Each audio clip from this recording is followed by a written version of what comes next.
Now we can dive into SAML to see how it works and its drawback. SAML Security Assertion Markup Language SSO works by transferring the user's identity from one place, the identity provider, to another, the service provider. This is done through an exchange of digitally signed XML documents. Let's take an example. The user wants to log into a shopping application. This application is called the service provider in the SSO terms. The following happens. The user accesses the remote application using a link on an intranet.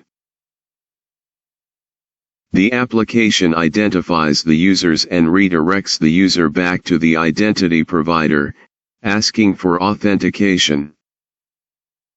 This is the authentication request. The user either has an existing active browser session with the identity provider or establishes one by logging into the identity provider.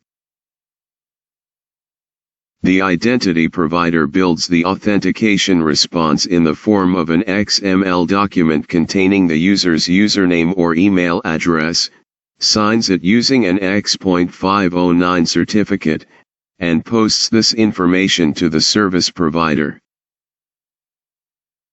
The service provider, which already knows the identity provider and has a certificate fingerprint, retrieves the authentication response and validates it using the certificate fingerprint. The identity of the user is established and the user is provided with app access.